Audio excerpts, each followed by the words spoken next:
হরে কৃষ্ণ। নমস্কার বন্ধুরা, তোমাদের সকলকে স্বাগত জানিয়ে শুরু করছি আজকের ভিডিও। ব্রহ্ম সংহিতাতে বলা হয়েছে, আত্মা রামস্য তস্যাস্তি প্রকৃত্যান সমাগম। ভগবান কৃষ্ণ তার শাশ্বত আনন্দময় ও চিন্ময় রসাত্মক লীলা নিত্য তৎপর, কিন্তু তার এই জগতের ক্রিয়াকলাপের সঙ্গে তার কোনো সংসর্গ নেই। কিন্তু সমস্ত জড়জাগতিক ক্রিয়াগুলি তার বিভিন্ন শক্তির দ্বারা সম্পন্ন হয়ে আছে। ভগবান তার সৃষ্ট জগতের সমস্ত জড়জাগতিক ক্রিয়াকলাপের প্রতি নিত্য উদাসীন হয়ে থাকেন। এখানে উদাসীনবৎ কথাটির মাধ্যমে তার উদাসীনতার বর্ণনা করা হয়েছে। যদিও জাগতিক কার্যকলাপ সূক্ষ্মাতিসূক্ষ্ম সব কিছুই তার নিয়ন্ত্রণাধীন, তবুও তিনি যেন উদাসীন হয়ে অবস্থান করেন।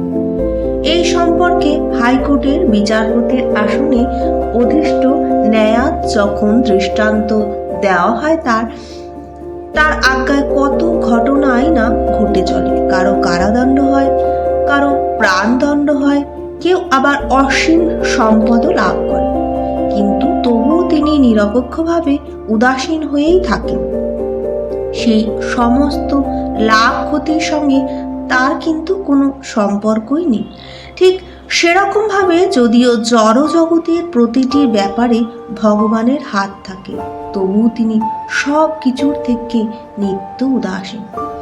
ভগবান অচিন্ত শক্তি। ভগবানের শক্তির প্রভাবেই যে সমস্ত গ্রহগুলি মহাশূন্যে ভাসছে তা সহজেই উপলব্ধি করা যায়। ভগবান প্রতিটি অণুতে, প্রতিটি গ্রহে এবং প্রতিটি জীবে প্রবিষ্ট হন। পরম পৌরুষত্ব ভগবান অংশরূপে পরমাত্মা গ্রহগুলিতে, ব্রহ্মাণ্ডে, জীবে, এমনকি অণুতেও প্রবিষ্ট করেন। সুতরাং তিনি প্রবিষ্ট হন বলেই সমস্ত কিছু যথাযথভাবে প্রকাশিত হয়। দেহে যখন আত্মা থাকে তখন মানুষ জলে ভেসে থাকতে পারে, কিন্তু আত্মা যখন দেহ থেকে চলে যায় এবং দেহটি যখন মৃত্যু হয় তখন দেহটি ডুবে যায়। অবশ্য সেটি যখন পচে ওঠে তখন ফুলে ফেঁপে ওঠে, তখন তা শুকনো খড়কুটোর মতো ভাসতে থাকে। কিন্তু যেই মাত্র মানুষটির মৃত্যু হয় সে তৎক্ষণাৎ জলে ডুবে যায়। তেমনি এই সমস্ত গ্রহগুলো মহাশূন্যে ভাসছে এবং তা সম্ভব হচ্ছে পরম পুরুষোত্তম ভগবানের পরম শক্তি তাতে প্রবিষ্ট রয়েছে। তার শক্তি সমস্ত গ্রহগুলোকে এক মুঠো ধুলোকণার মতো ধারণ করে রয়েছে।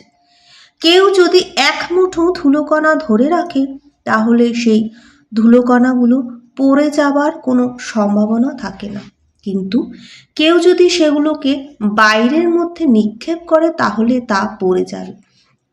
তখনই এই সমস্ত গ্রহগুলো যা মহাশূন্যে ভাসছে তা প্রকৃতপক্ষে পরমেশ্বর ভগবানের বিশ্বরূপের মুষ্টিতে ধৃত।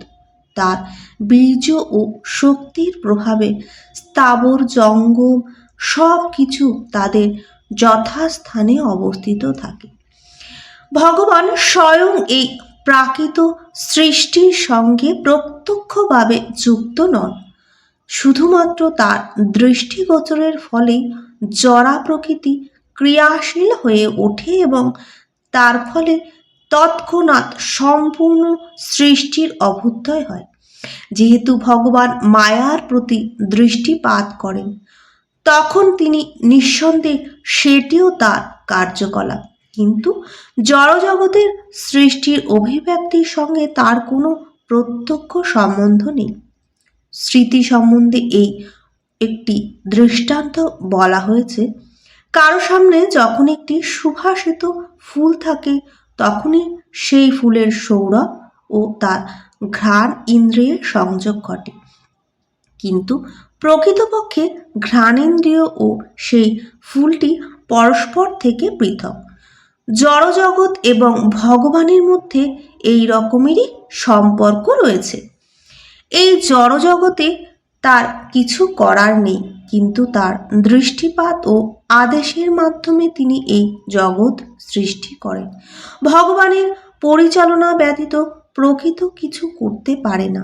তবু সমস্ত জড়জাগতিক কার্যকলাপ থেকে পরমেশ্বর ভগবান অনাসক্ত।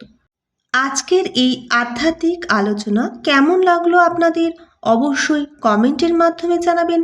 লাইক, শেয়ার, সাবস্ক্রাইব করে পাশে থাকবেন। পাশে থাকা বেল আইকনটি প্রেস করে দেবেন পরের ভিডিও পাওয়ার জন্য।